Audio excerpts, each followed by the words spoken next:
inside. Words are like weapons, they wound sometimes. I didn't really mean to hurt you. I didn't want to see you go. I know I made you cry, but baby, if I could turn back time, if I could find a way, I'd take back those words I'd have heard you. You'd stay if I could reach the stars. I'd give them all to you. Then you love me like you used to do. If I could turn back time, my world was shattered, it was torn apart. Like someone took a knife real deep in my heart. When you walked out that door, I swore I didn't care, but I lost everything, darling, then and there. Too strong to tell you I was sorry. Too proud to tell you I was wrong. I know that I was blind, and darling, if I could turn back time, if I could find a way, I'd take back those words I'd have heard you, and you'd stay if I could reach the stars. I'd give them all to you. Then you love me like you used to do. Oh yeah, if I could turn back time, if I could turn back time, if I could turn back time. Oh yeah, yeah.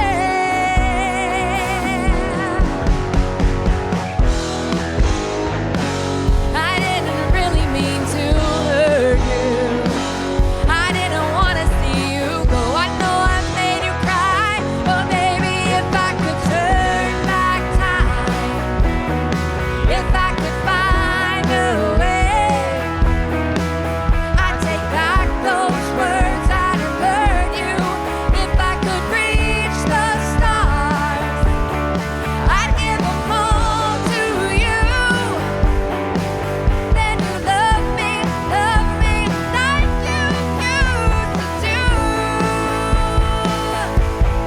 If I could turn back time, if I could find a way, I'd take back those words I'd have heard you, and you'd stay.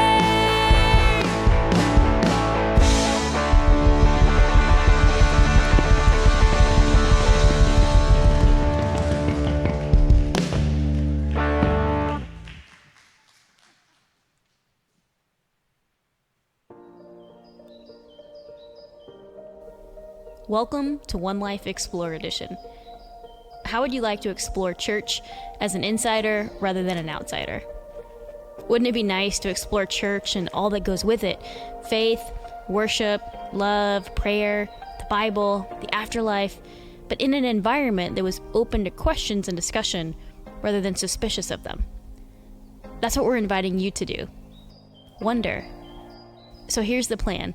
Each Sunday, we do things churches all around the world have done for 2 millennia. We sing together, we pray together, we serve together, and we listen to teaching together. Outside of the services, many even hang out together. We believe these things are important, and what drives us to our belief is that Jesus of Nazareth really is who he claimed to be. And his claims, well, they're extraordinary. In his words, he saw himself as, among other things, the way and the truth and the life.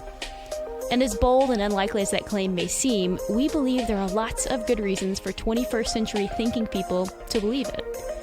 We'd like to share those reasons with anyone who's open to exploring them. That's why we have dedicated at least one Sunday each month specifically to not do the things we ordinarily do, so we can take the time to share the reasons we have found so compelling with those who may be skeptical or maybe even struggled with belief.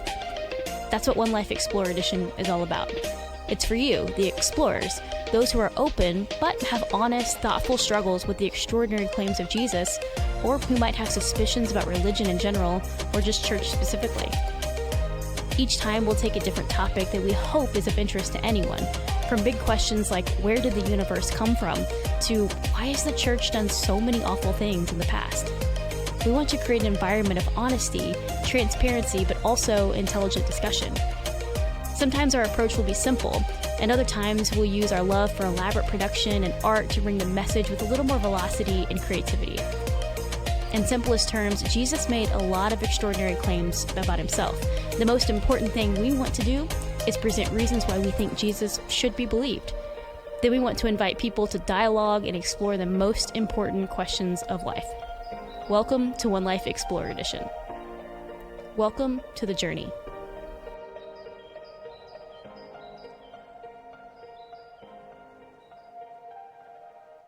Hey, welcome to One Life Explorer Edition. My name is Sarah. And I'm Jimmy. Oh, you actually said your real name. Oh, I wasn't yeah. prepared for that. That's okay. In practice, he's been saying different names. But yeah, this is Jimmy. I'm Sarah. And we are hosts for One Life Explorer Edition online. We're so thankful that you've taken some time to try something just a little bit different, maybe a little bit out of your comfort zone. And we're happy to be able to tell you a little bit more about One Life Explorer Edition, what it is. So today we are calling it Fallen. And we're talking all about when Christian leaders fall into immorality and hypocrisy. You know, we all know what happens, and we know it happens way too much. So today we're going to talk about that. Yeah, personally, I've even been a part of some ministries where I've been hurt and maybe even a little bit disillusioned in some of the experiences that I've had. And let's think about that. If someone has been in some of those experiences, a lot of times they don't want to be a part of a church again or even be a part of a community that calls themselves Christians. We want to give you a space to have some open dialogue and questions. That's what it's all about. Yeah, totally. That's exactly what it is. So today we want to create that space for open and honest discussion so that we can tackle those hard questions. So basically how it's going to work, in a few minutes, Pastor Brett is going to come out and he's going to tackle these hard issues. And then he's going to open up to questions. And if you're catching this live, you can actually text in your questions. We'll have a little link at the bottom where you can text in your questions. And for all the questions that we don't get to, we'll actually address those on our upcoming One Life podcasts. Yep, One Life Podcast. You can find it anywhere that you find podcasts. Again, you can text in. That number here is on the screen, 812-643-4377. It's completely anonymous. We don't know who you are, but we'll have someone moderating those questions, and we can't wait to have some discussion and open dialogue with the things that you're thinking about. But we're going to continue on now with One Life Explorer Edition. The band played a song earlier from the 80s. Are you familiar with the 80s? I was not there, so I don't know anything about it. That's fair. This next song is going to be from the 90s. Hey, I was right at the end of that one. All right, perfect. And so maybe that brings a little bit of nostalgia for some of you. Maybe some of you don't know anything about the 90s music. But really, this song was written by someone who he said, I wrote it for someone who was battling drug addiction. And really, it's just about human brokenness and fallenness. So what we'd invite you to do is just maybe even explore and read the lyrics as we kind of change our mindset as we continue on for this conversation for One Life Explorer Edition.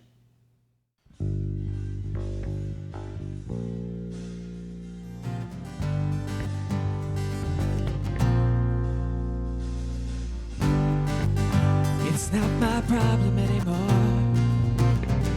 See, it never really was. You can stop caring as you call it. I'll be fine right here. See that I can play a pretty convincing role. So I don't need you, I don't think I need you. But you see through my forever lies. You are not believing, and I see in your forever eyes, and you are forever healing.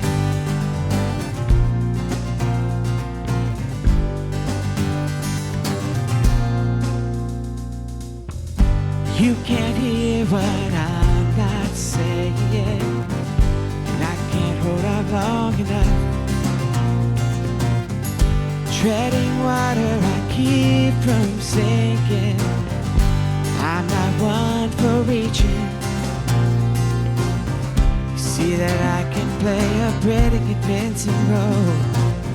So I don't need you, I don't think I need you. But you see through my forever lies, and you are not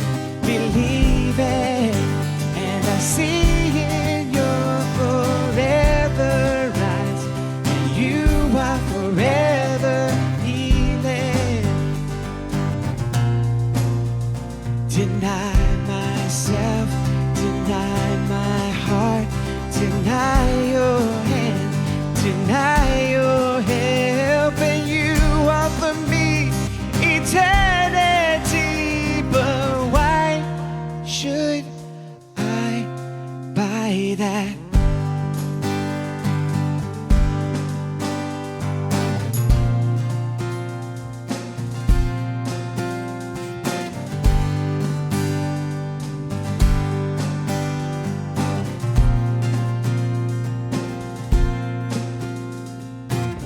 You see that I can play a pretty convincing role, so I don't need you, I don't think I need you. But you see through my forever lies, and you are not believing. And I see in your forever eyes, and you are forever healing. But you see through my forever lies, and you are not believing. And I see in your forever eyes, and you are forever healing.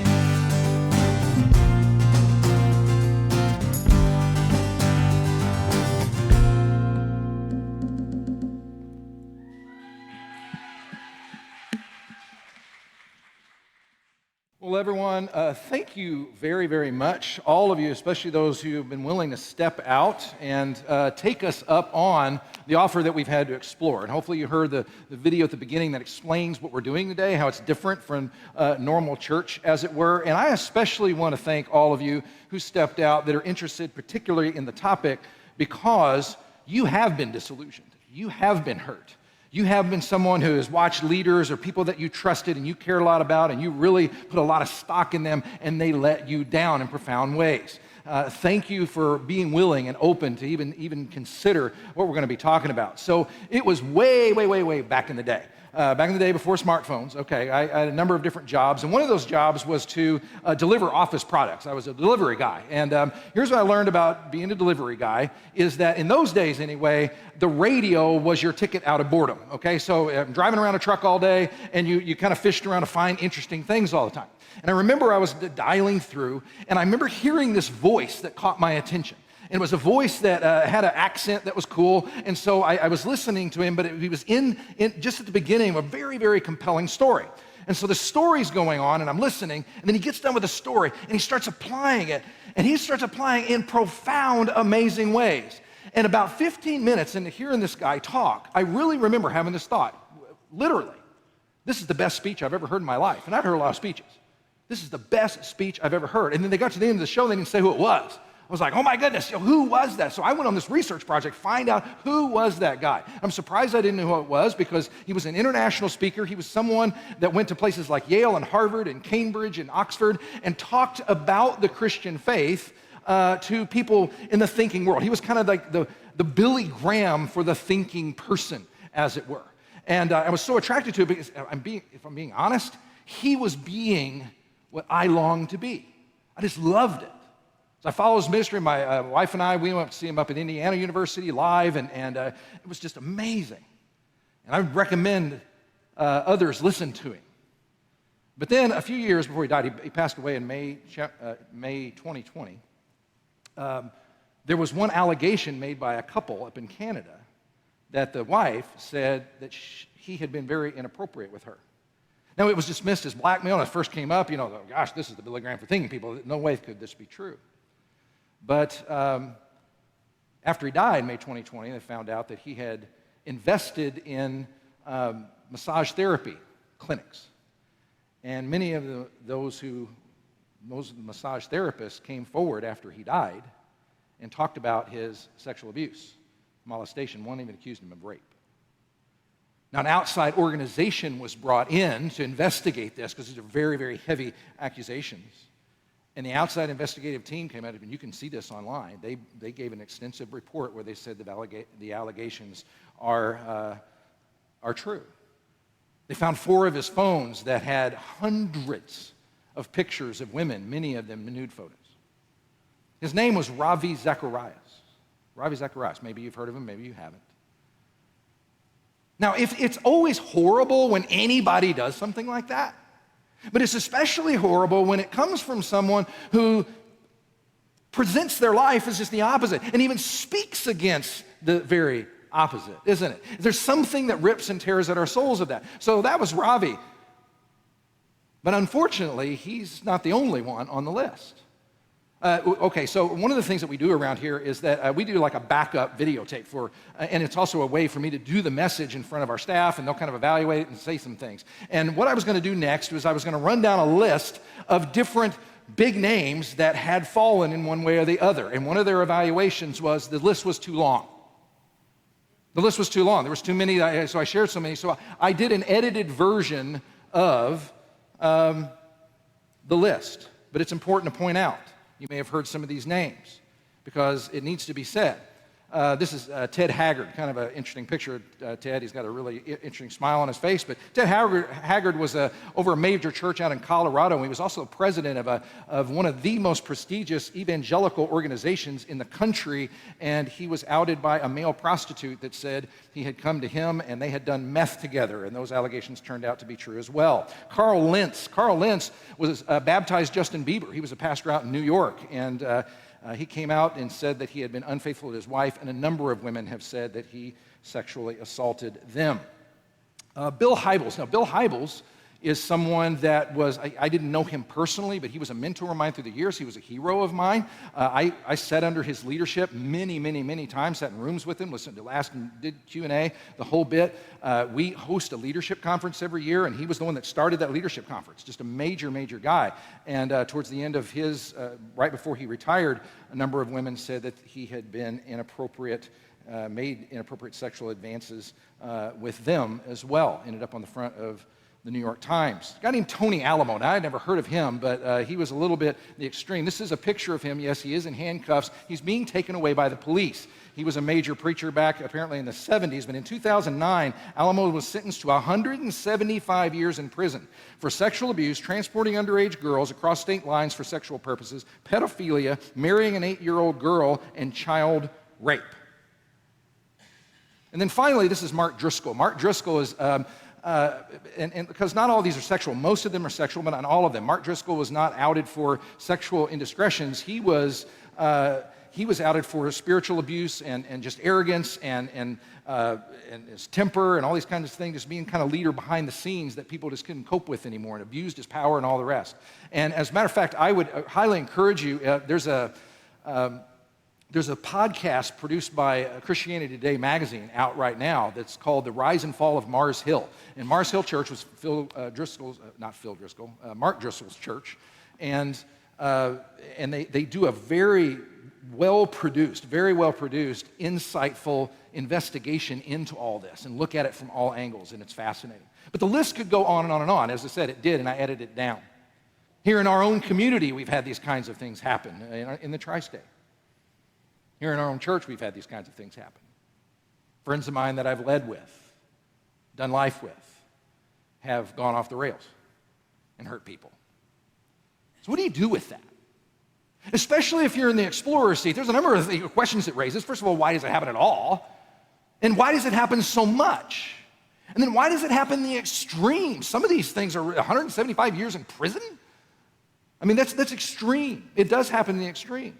And especially if you're in the explorer seat, you would probably ask, okay, and since this happens so much, why in the world would I trust a preacher or a church or anybody that claims to be some kind of spiritual leader, since you obviously cannot be trusted? It's a great question. Now here's how we're going to do this. I'm going to address some of the questions. We're in the weeks to come, we're going to go into a study of Jesus' life, and we're going to study this more. We're not going to leave it alone just today. We're going to go in depth and look at this from different angles in the future. But today what I hope to do is to give you a few key things to help you navigate through this, whether you're a believing person or an unbelieving person. I'm going to throw some things out there. And then again, like we said at the beginning, that we're going to offer question and answer time here in just a few moments so that you can interact. So if something comes to your mind, and if I can't get it to now, we'll do it on the podcast, or we'll maybe do it in the series to come. But let me give you a few things to help you maybe navigate it that have helped me anyway when it comes to this. What do we do with this stuff? And the first one is this. Remember that it's a really big deal. It's a really big deal, to the point of being traumatic. When we see stuff like this, it's not a small thing. It's not something we should just hand wave away. It is an actual big deal that is devastating to people to the point of being traumatic. And we can't ignore that, and we shouldn't ignore it. Now, the reason I say this is because, okay, so when the Ravi Zacharias thing happened, I did, you shouldn't do this. I'm not going to recommend you do this. I did a little bit of a rant on Facebook, okay, about it. Put it out there because that was my guy. That was the guy who was really behind in all this, and this is extremely disillusioning. And so I posted it, and a guy sent me a message, offline, and he said, hey, and he gave me the answer that everybody gives. He said, man, you can't look at people, you've got to look to Jesus. You can't look at people, you've got to look to Jesus. And that's what usually people say. And let me say this about that statement. I would argue, and over the course of this, I would argue that's technically true, but is intellectually and emotionally inadequate. It's technically true. You see, I really do believe, of course you should be looking at Jesus, but it also is intellectually and emotionally inadequate. It reminds me of if you've ever lost someone, if you've ever mourned someone's death and you're missing someone and it's just crushing you with grief. Oftentimes people will say to you, he's in a better place or she's in a better place.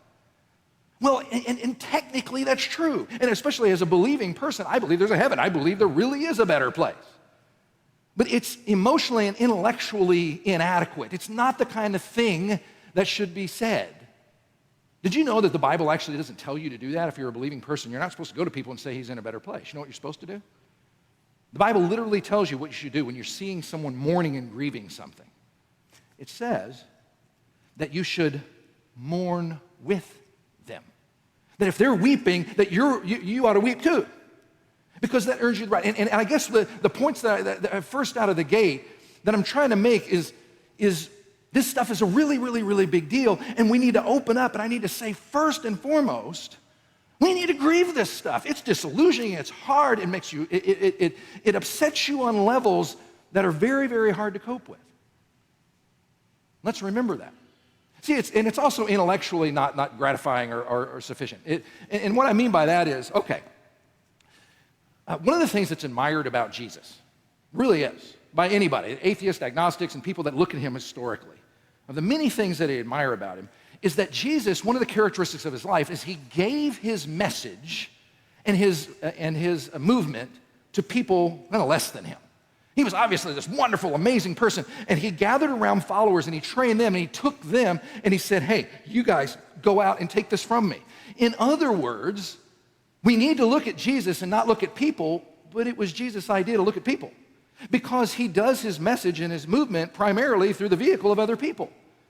Now, I've heard it said, I don't know if you believe these reports or not, there have been people throughout history who have claimed that Jesus appeared to them, and I think that probably did happen. But he didn't do that with most people. He didn't do that with me. Probably didn't do that with you either. You know how you hear about Jesus? It's through other people. It was his idea to start with. And so we can technically say you ought to look at Jesus, but he's the one that came up with the idea of human agency. And human agency matters. Now here's what you need to know about human agency, is that not only did Jesus commission human agency, but he expected and he charged people, you be the real thing. You need to be the real thing. Your words need to match. Now, for those of you who are exploring, and you're open up to exploring today, I don't know where you are in the Bible. Here's my coaching for your exploration would be this. When it comes to the Bible, you don't have to think of it at this stage of the game as a supernatural book. You may not think that way. But what you can look at it as is the founding documents of the Christian faith. In other words, if you were to go study Islam, you should study the Quran because it's the founding document of Islam, just to know about it. So as I go to the Bible, I want you to think in terms of, I'm quoting from the founding documents of Christianity. So what Jesus did is that, according to the Bible, it records that he gave his message and his movement to some other guys. One of them was named Paul. Paul claimed that Jesus had appeared to him. He saw the resurrected Jesus. It changed his life, changed history. Paul was the most high impact of all Jesus' followers. He went from town to town to town, all over the ancient world, and spread the Christian message. He wrote much of the last part of the Bible that we call the New Testament. And one of the times he goes to a city called Thessalonica. Thessalonica was in Greece, and he set up a church, and he preached the message of Jesus. And he leaves Thessalonica, and he writes them a letter. And I want you to hear the words that he says as he's kind of reminding the people of Thessalonica what it was like when he and his buddies were around, when they were dealing with them. This is found in 1 Thessalonians chapter 2. This is Paul writing. He says, "For the appeal we make does not spring from error or impure motives, nor are we trying to trick you. On the contrary, we speak as those approved by God to be entrusted with the gospel. Just as a nursing mother cares for her children, so we cared for you, because we loved you so much. We were delighted to share with you not only the gospel of God, but our lives as well. Surely you remember, brothers and sisters, our toil and hardship. We worked night and day in order not to be a burden to anyone while we preached the gospel to you. You are witnesses, and so is God." This kind of sounds like he's bragging, but he's just saying, hey, you saw this happen, "of how holy, righteous, and blameless we were among you who believed." So in the founding documents of the church, Jesus gave human agency, but he also called for people, and they saw themselves that they believed they ought to live lives that matched up with the message. They didn't want this kind of duplicitous kind of thing going on. And you know, we all look for that. The reason that this thing is such a big deal is because we automatically do that. There's psychologists have studied this kind of stuff, and they've studied the issue of trust and what you go through when you trust someone. Did you know that all of us, when we first meet somebody, we do a trust assessment, either unconsciously or consciously? Some of you are doing it to me right now. You've never seen me in your life, and you're assessing. And they've done research in this, and they say that the people that you trust the most are people who tend to be like you. They'll say you'll even look for facial features. You're not doing this consciously, but you will look for facial features that remind you of your family, people that are like you. You also look for if people like the things that you like. That causes you to trust. See, many of you assess, you're looking at my clothes, you're looking at my facial expressions. I played music with the band right before we came up here. And I guarantee you, some of you, if you've never known who I was, you're just trying to decide if you trust me on that. And some of you do. And it's because maybe you like the songs we played, or maybe you play an instrument yourself, or maybe you're, oh, okay, it's kind of cool. Others of you, it was a downward thing. It was like he's obviously some old man that's having a midlife crisis and wants to be some rock star or something. But you make those assessments and you decide, and you pile up and you put in the bank this trust quotient, and you keep, and that's how we all operate. It is human nature. It's how God has wired us. I saw a really interesting article. Here's how it was titled: "Why We Trust People Who Aren't That Trustworthy." Isn't that a great thing? Why we trust people that really aren't that trustworthy. You see, what we do is we do what psychologists call, we do two kinds of trust assessments. We do cognitive trust assessment and affective trust assessment. And what that means, basically, cognitive is we look for actual evidence that this person is trustworthy. And we kind of pile up evidences in there. Affective is more interrelational. How are they responding to me? How are they my friend? We do all this. Now, what happens, and the reason that we trust people sometimes that aren't even trustworthy, and this can explain some of these spiritual leaders, is what they found. This is a research thing. They have found that if you trust someone up front, in other words, when they come into your life, they have a good reputation, and they, from everything you can tell, are honest with you, trustworthy in that first introduction, you put a lot of trust in the trust bank. And actually, if they start with you trustworthy, it takes a lot. They could start lying to you after the first year. You've known them for a year, you trust them. They could start lying to you 10 years later, and those withdrawals don't come very easily out of the bank. People, you tend to trust someone, you tend to continue to trust someone you trusted initially. The flip side is also true. You will not trust someone if they start off the relationship not being trustworthy, if they lie to you right out of the gate. They could tell you the truth for the next 10 years, and you'll always struggle a little bit with doubt. Isn't that interesting? So what happens is, the reason that we trust people that aren't even trustworthy is because, especially if right out of the gate you find them trustworthy, you will continue to do that. And then what happens is, and on this point, we need to nail this down, it's a really, really, really big deal to the point of being traumatic when trust is broken. Because psychologists actually have a name for this. They say that you go through, if someone betrays your trust that you have already trusted, betrayal trauma. They don't just say they betrayed your trust. You actually go through betrayal trauma. One description I read said this about the betrayal trauma when it happens to you. Say a spouse cheats on you or something like that. Things you were once sure of, you begin to question. Things that once made sense to you are now full of confusion, questions, and doubt. The partner you thought you could trust now seems like a totally different person. One you don't recognize and perhaps you don't even want to be around. So when someone has your trust and violates it, it's actually a traumatic experience. It's a really, really, really big deal. And if you've been through spiritual abuse, if you've been through the disappointment that comes through watching a leader who hurt you, we should never downplay that and say, oh, we just need not look at people, we just need to look at Jesus. Well, yeah, that's technically true. But I hope today, if you don't get anything else, that you have people here that will want to mourn with you, because it is a grievous thing. Now, the last two quick things, though, coming out of that, I want to just leave it there. I'm going to give you a couple other things to help navigate this. What do we do with this stuff? And the first one is going to sound a little contradictory. You always need to remember, even though it's a really, really big deal, you need to remember that truth is not dependent on the messenger. Truth is not dependent on the messenger. One of the other things that Jesus is admired for by scholars, everybody that knows anything about it, is that he, probably more than any other person in the history of literature, railed against hypocrisy. Hated hypocrisy. We're going to look at that in the study that we're going to do in the next few weeks. He railed against hypocrisy. I mean, he hated religious hypocrisy the most. He really tied into people to do that. But here, he would warn the people, there's hypocrites out there. But here's what he did at one time. It's very fascinating. He tells the people, he points at the religious leaders, and he said, these guys are hypocrites, but here's what I want you to do. I want you to listen to what they say, but not what they do. And the reason he said that is because he believed, as a good Jewish person, that they were representative of and they were communicating the law of God that he respected already. There was this truth out there that was not dependent on the messenger. In other words, it was possible for someone who was flawed, lacked integrity, the whole bit, that, could just say the truth anyway. And that's important to know. Now you think about that's logical.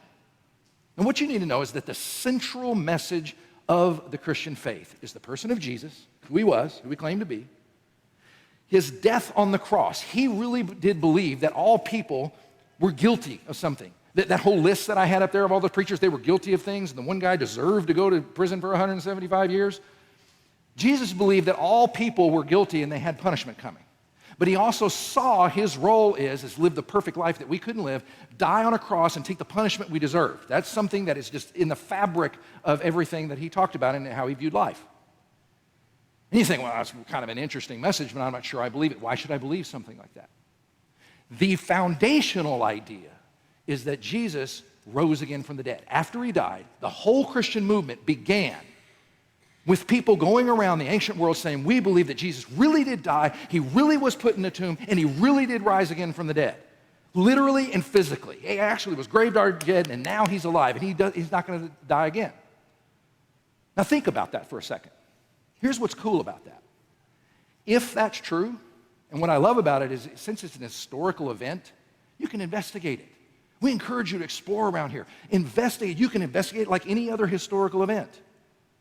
But the cool thing about historical events is that they don't change. Once something happens, it's done.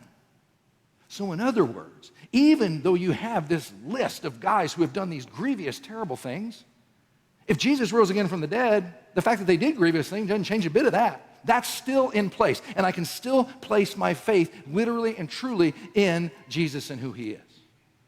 Now, that's the first part. So yeah, that is kind of like you don't need to look at people, you need to look at Jesus. But again, we've got to feel the depth of the hurt of that and know that truth is not dependent on the messenger. But here's the final thing. Here's what Jesus also said. He said, I want you to listen to what they say, but not what they do. But he also said, in the course of his teaching, 7 different times, it's recorded, he said, watch out, watch out, watch out. Watch out. Watch out for what? Hypocrites. False prophets, false teachers. Jesus actually acknowledges that there's false teachers out there. He said there was. There are hypocrites. There are people going to deceive. He warned about it all the time. So in other words, the way to approach faith, the way to explore faith, any faith, Christian faith, anything, is to be open, but watch out. And did you know, and some people don't know this about the New Testament, that the founding documents of the Christian faith encourage this. And most people don't know that. They think we're all supposed to be like cult members where we just kind of drink it all in and never ask questions about any of it. The Apostle Paul was talking about a while ago when he was touring around the ancient world. He went to a place called Thessalonica, which we talked about a while ago. The very next town that he went to was a place called Berea. And listen to the commentary that it says about the people in Berea. It says about the Bereans. Now the Berean Jews were of more noble character than those of the Thessalonians, for they received the message with great eagerness and examined the scriptures every day to see if what Paul was said was true. As a result, many of them believed, and as did a number of other prominent Greek men and Greek women. So in other words, more noble character? It's actually noble. More noble in God's view to take in what somebody says, but then go and examine it and test it and wonder about it and ask about it and challenge it and think it through. That's the freedom that you have. If you're exploring here today, you need to know that the foundation of the Christian message is that Jesus lived, he died for you, but rose again from the dead to show that he was the one you should listen to. And I know that's a lot to think about, but I would challenge you to think about it. But the beauty of it is you can think about it. And that the truth can exist apart from those who mess it up. And if the resurrection really happened, nothing, literally nothing can change that, ever. It's done. It's already over. That doesn't excuse lack of integrity or any of that stuff. But it does give us a genuine, true hope to stand on. And what I'm going to do is I'm going to ask the team that was up here a while ago, they're going to come back up here and they're going to play another song. And what we're going to do is, I want you to think about some things. Just process everything you were talking about. Maybe you've been through some spiritual abuse. Maybe you've been let down by a Christian leader. Maybe you just are skeptical or whatever else. What this song does is it kind of shows human weakness on display. And it's kind of a dialogue between a person who's struggling, which, here's a little news flash, that's all of us, and God replying in our struggle.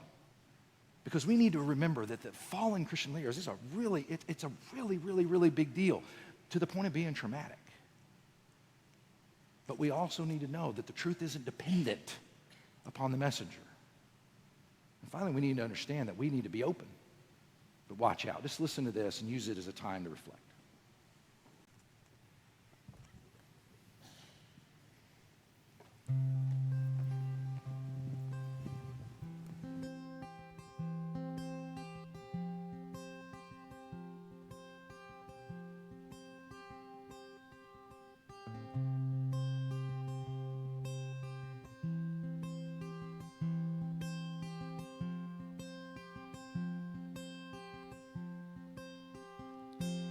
Dear God, I've been trying awful hard to make you proud of me.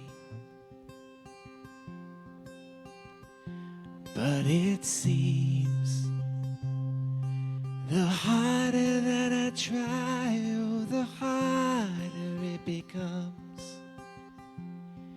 And I feel like giving up most of the time.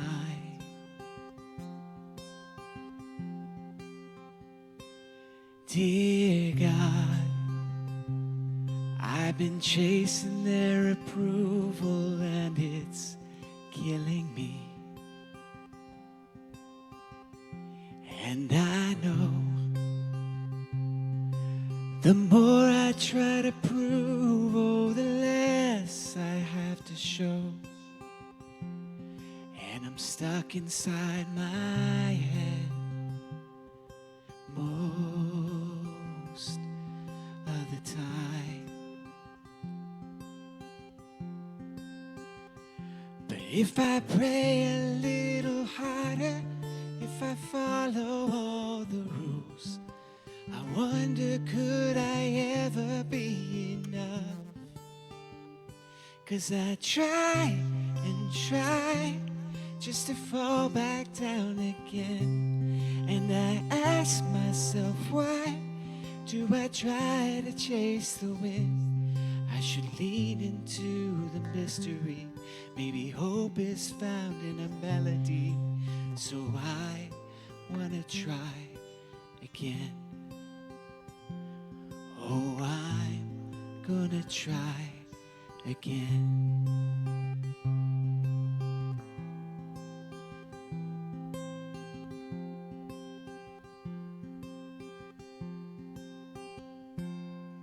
Dear child, I hope you know how much I love you, and I'm proud of you. And please believe the thoughts I have for you will never change or fade away. When you feel like giving up,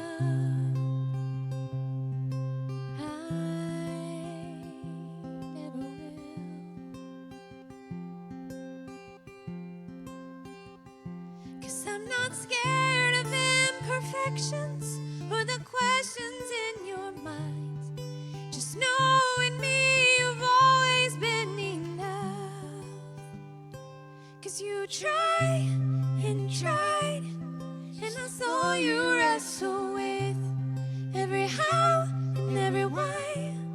I was right there listening. So just fall into the mystery, and I'll meet you here in the melody to try, just to try again.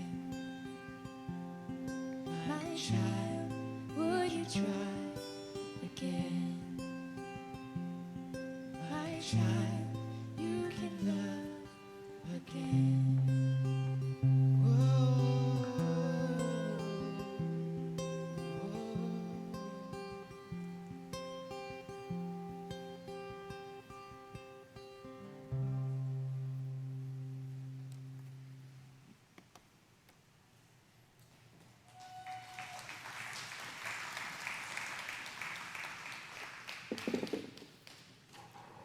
Well, I personally thought that was beautiful. So, okay, so we said at the beginning and kind of throughout that we were going to do Q&A and that we're going to make a part of these going in the future, because what we've always longed for around here is an environment that is open to questions and wondering and interaction, and you can find that.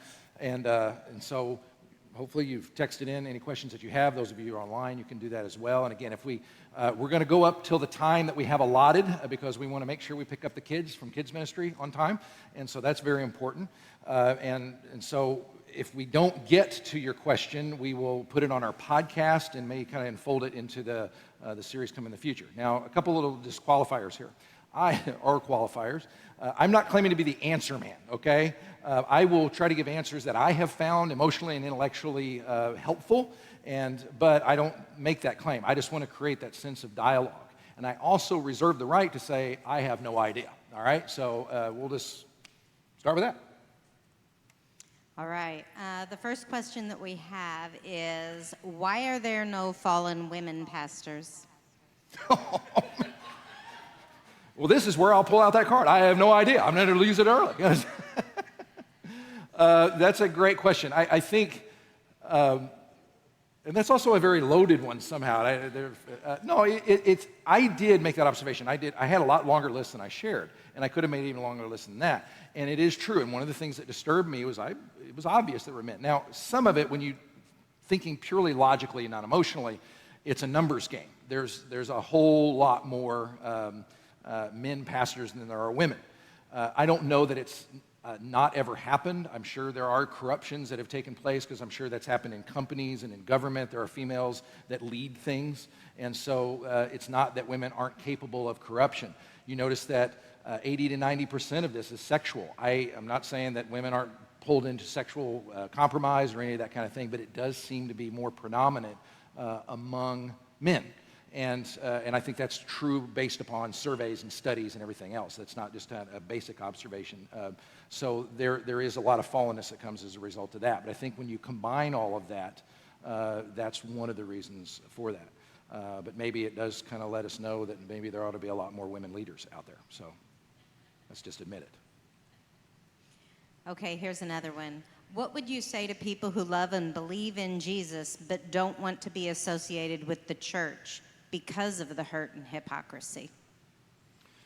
Well, first of all, I thank you for that question.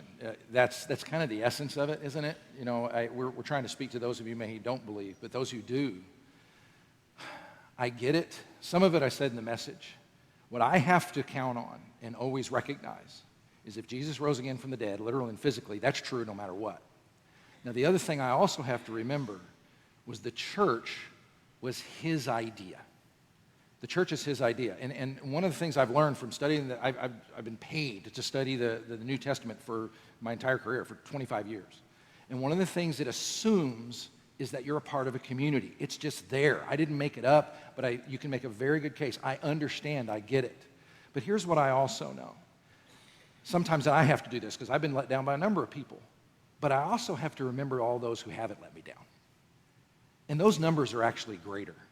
They say, actually, it's human nature. I've seen research on this, that most of us as human beings notice the flaws in anything before we'll notice the good things in anything. We just do that. If there were 100 light bulbs on in a room and there was one out, you would notice the one that was out. You wouldn't think about the 100 that were on. And it's the same way with that. Sometimes we need to step back and get some perspective and say, I've been hurt by some very key people, but what about the ones you haven't been hurt by? What about the ones that are just doing the stuff? And I could do a whole list of those people that I've seen their integrity in amazing, amazing ways. Okay, when a church leader falls, how does the church return him or her to a position of leadership? Well, there's different traditions out there that do different things, and there are actual processes in the more organized denominations. They have a process that they step people through, and it's one of the tests, really, of someone, and I've seen people be restored. I have. And what I've watched is that person that wants to be restored is simply willing to do it. Because the critical thing that you're looking for is, are you aware of what you did? Are you aware of the hurt that it caused? Or are you being defensive and just kind of playing it off or throwing it away, that kind of thing. So if you start with someone like that, and that's true of all of us, anytime we sin in big ways or small ways, are we recognizing it for what it is? But it depends on what kind of leadership they were in. You take them through a process of really examination, ask them very, very hard questions, put people around them that kind of assess where they are. Are they trying too quickly to get back in leadership? I look for people who are willing to set up chairs and don't have to be on a platform or don't have to be in any visible role to be in leadership, because leadership can happen over a cup of coffee.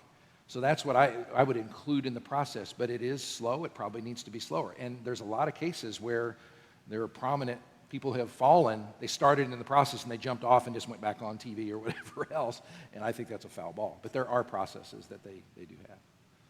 This one is kind of related. Can a fallen pastor still be a pastor after he repents? I think I can't point to a Bible verse that says, no, absolutely not. I can't do that. I think some allude to things like you must have a reputation. The Bible does say as a pastor or an elder, you have to have a good reputation with outsiders. And maybe in some cases, that simply can't be done. And so maybe that disqualifies you. But I don't call it just a hard no, personally, because, for instance, Peter, who denied Jesus 3 times, Jesus did restore him after he did something that it wasn't sexual in nature or any of that, but it was something that was devastating to their cause. And so he did restore him. So I think in cases, if he truly has repented and is willing to not be on a platform, you may be able to return him that. But again, it's a process and it's an assessment that needs a lot of attention. But I think it's, at least in my view, theoretically possible. Okay. Why are churches and denominations so quick to cover up scandals rather than expose and expunge the offender? Man, you people are just... Well, we invited you to. No, they're all great questions, though. I like the depth of these, so I really appreciate that. I think some of it goes to that principle that I found on that article that did an experiment where they said, why do we trust certain people and why do we keep trusting people that aren't trustworthy? Anybody that has your trust, whether it's in your personal life or otherwise, starts with the beginning of your relationship and they were honest with you for a stretch of time that really did build up that trust. And even after it starts getting violated, the first violations, you will make excuses, you will try to see it different, you will try to put a different spin on it, you'll try to say, well, of course. I mean, when I first heard the news about Ravi Zacharias, I followed his ministry for 25 years, and I had built up this huge amount of trust. When I first heard the first allegations, well, probably shouldn't have, but it's a research-developed thing that he came out and said it was blackmail. And I was like, okay, whew. Oh, we dodged that bullet because I had built up this trust bank with him. So I think that's what happens. The other thing, I do encourage you to listen to the Rise and Fall of Mars Hill, that podcast that I talked about at the beginning, because they examine that whole idea. And they do an episode called the Bobby Knight Problem. And for those of us in Indiana, they talk about how some churches get so dependent upon, or organizations get so dependent on a personality like Bobby Knight at IU, that once they start doing things that really means they need to go, they can't fathom taking them out of there because it'll ruin the entire organization. So that does happen. It's not an excuse, but it is a psychological thing that happens. And so there is this effort to sort of cover up. And obviously you can't and shouldn't do that. And that's one of the main lessons that we've had to learn and others had to learn, that just you need to go ahead and just take the risk and push it out there. But Okay, we only have time for one more question. Oh, Just man, a I'm couple relieved. minutes left. How do you allow yourself to trust a leader but protect yourself to not be let down if they fall? say that one more time. How do you allow yourself to trust a leader but protect yourself not to be let down if they fall? Well, I would go back to and we didn't set this up this way, I would go back to the last point I made. One of the most freeing things for me was knowing that the New Testament gives permission. Jesus said, watch out. So you should be watching out. And a lot of times in religious circles, we think, this is how cults are started, is that this person, even if I see flaws, they're not flawed. What they're doing is right, therefore, because of their position. But you are given the charge. You have the right, you have the responsibility to trust, but watch. Trust, watch, trust, watch. And you should do that in all your relationships if you're being smart. That doesn't mean you're being cynical. It simply means you're being wise, knowing that human beings are flawed. And I think that's the most important point to make of all, is that the reason this stuff happens, because the Bible's very clear, and this is one of the reasons I believe it is what it says it is that it does say all of us as human beings have sin running through our veins. All of us do. And so you can't expect that people are going to mess up the same way you do. Now, hopefully they don't in these ways that are devastating and let so many people down, but that's why Jesus said, watch. You know, you don't have to, he is the one that you're to look at as the full, true authority. And if he rose again from the dead, nothing, and no one can ever, ever, ever take that away. So thanks, guys, for participating in this, and great questions, and I'm sure there are more, and if, again, we'll just fill our podcast with those things, so thanks so much.